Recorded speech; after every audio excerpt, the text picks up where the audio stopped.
Hey y'all, it's Amanda, and today I'm out in the backyard and I wanted to garden, but I didn't want to garden hard today. I know that sounds weird, but do you ever have those days where you want to be out in your garden, you want to be doing something, but you don't want to do something that's so hard that you're exhausted for the rest of the day? I had about 45 minutes and I wanted to go outside and do a little gardening, but I didn't want to exhaust myself before I had to go do all the other things that life requires. So today is about gardening a little easy. This is about me just walking around, picking around within my garden, finding some things to prune and to stake up, and just enjoying the space.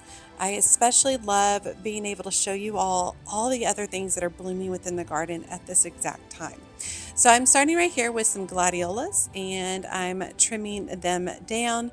I find glads to be wonderful and annoying at the same time. I am not good at remembering to stake them, so I do get a lot of flopping, but I really do enjoy these blooms.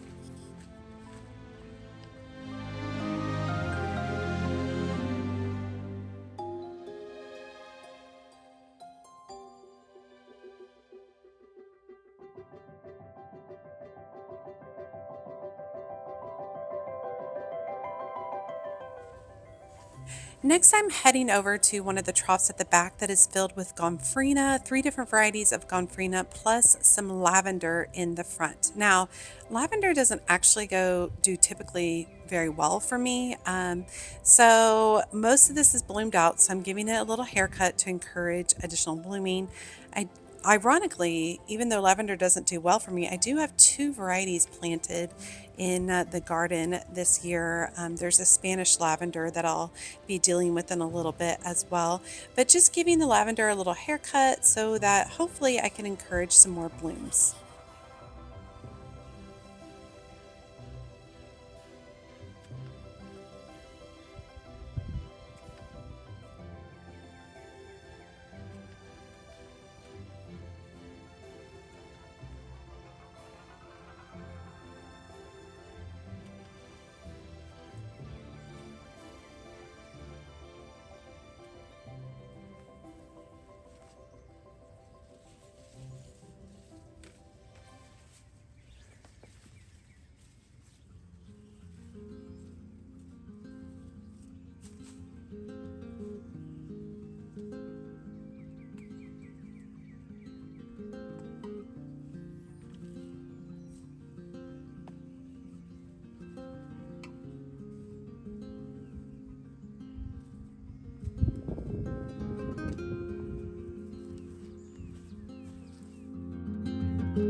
Okay, next I'm on to deal with some celosia. Now, this celosia reseeds itself every year, so I haven't planted it in years.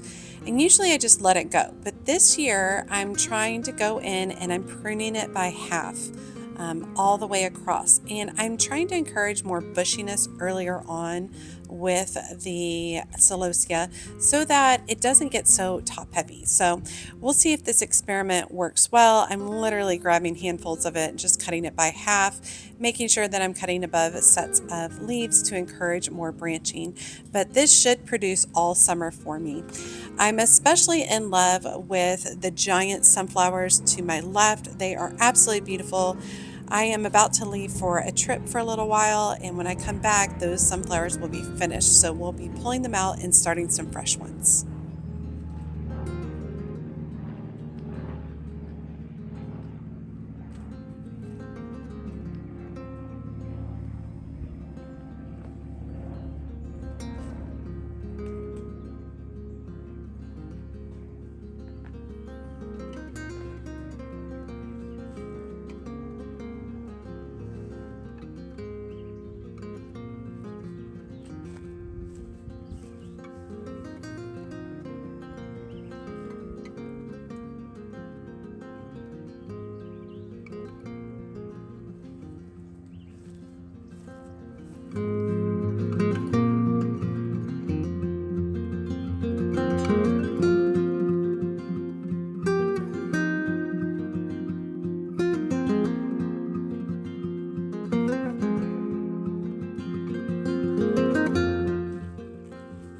Now here's that additional Spanish lavender I was talking about. I've got it growing in these containers. These containers are not as far along as I had hoped they would be at this point in the year. They're doing fine, but they're not doing spectacular, which I guess is okay too. So I put plants in there that would go from spring through summer because I did not want to replant these for the summer. So I'm just giving a little haircut to this Spanish lavender to help encourage some fresh blooming.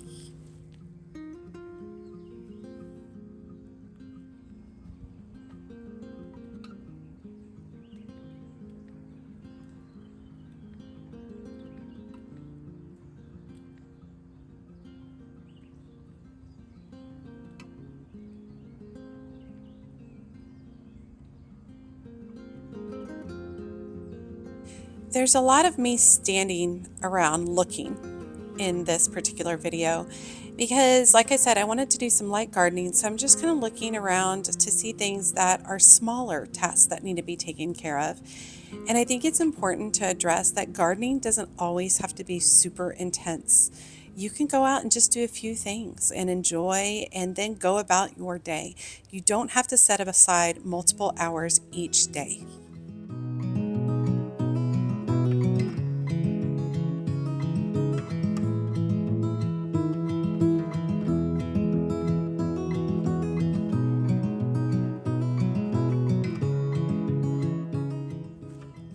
Okay, over here is my tomato bed, and I'm growing sweet 100s and another variety that I can't think of at this moment, but they're going wild and bonkers, and they're very happy in this bed, which makes me happy because I don't always have a lot of luck with tomatoes. But they are so wild that I do need to go in and do some harsh pruning. So it's going to be rough because you're probably going to see me cutting away some of the fruit, but it will be more beneficial to the plant in the end if I go through and clean it up a little bit, open it up a little bit, and just allow for better airflow. I'm also going to use some garden Velcro to go in and stake up some of these vines that are climbing up. I've already harvested probably 50, 60 tomatoes from this already, and that has barely scratched the surface. So it's going to be a very fruitful beginning of the summer.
Now you're going to see me going in and cutting a lot of the lower leaves and such, just because I'm trying to keep everything a little bit more open at the base with as very few things touching the soil to help reduce the disease on these plants.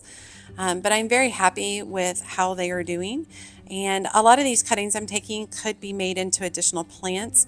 We are going into the hottest part of the summer for North Texas, and tomatoes actually don't do well at that time of year. So what I'll probably do is take a cutting when I get back from my trip and towards the end of June.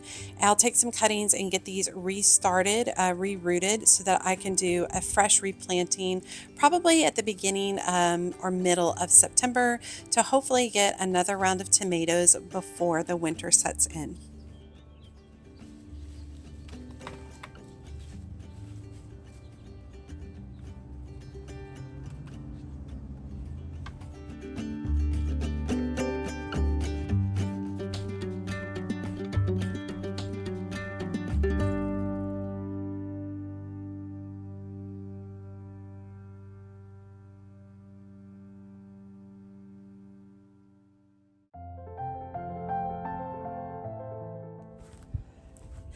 Okay, over here I am cutting back a petunia that my friend Kristen had given to me.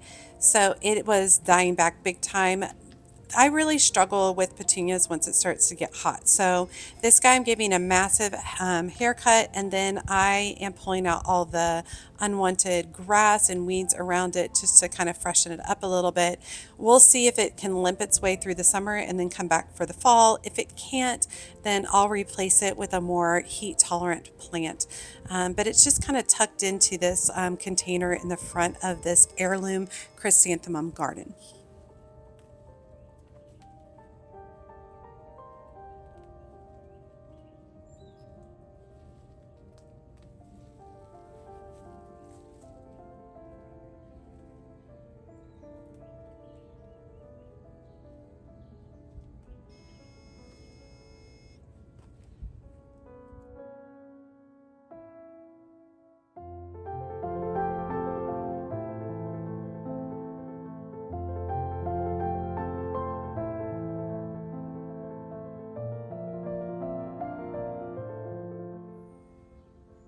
So here's another area of gladiolas. Now, I don't pick all my gladiolas. I let a lot of them just stay.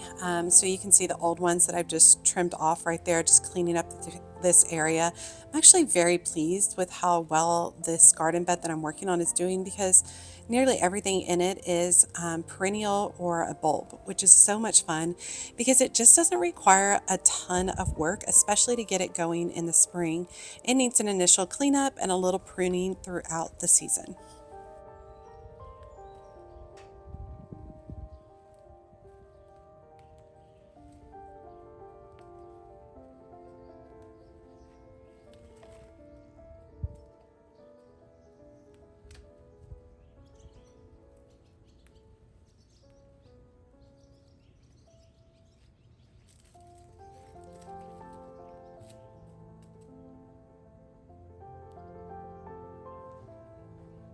Now, last year I invested in quite a few calla lily bulbs, as well as some that my father and mother gave from me for their garden. And you can see all those big, giant, gorgeous leaves of them starting to fill in beautifully.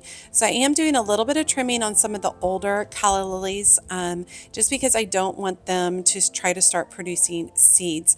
I have not been harvesting these calla lilies as cut flowers this year. I want to give them a couple of years to really work on their growth prior to going in and starting to harvest them. But very pleased with how well they're doing. I do want to point out that their foliage is excellent for cut flower arrangements.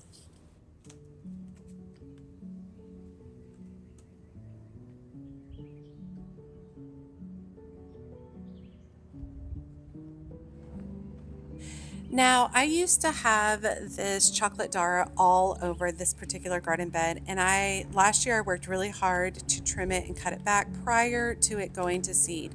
And I'm doing the same thing right now. I'm cutting back about half of it and removing it because I don't want this Dara taking over this bed again. I just want hits of it towards the back of the bed. In the front, I'm also going to do a little bit of pruning in regards to geraniums and things along those lines.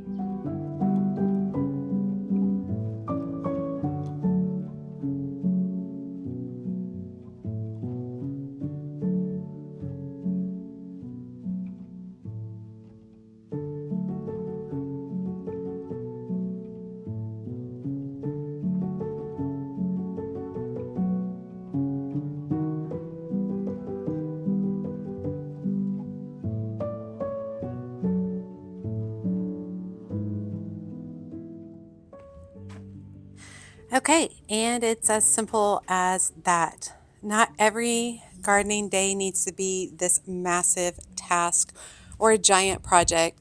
And I've really been trying to tell myself that actually throughout the season, and it's been going great. It makes it easier for me to go out and garden. It makes it easier for me to plan my day, and it's been a lot easier on my body because it's hot already, y'all. All right, I hope you guys enjoyed today's video. As always, she's a mad gardener or a decorator or anything else that she wants to be. Thanks, y'all.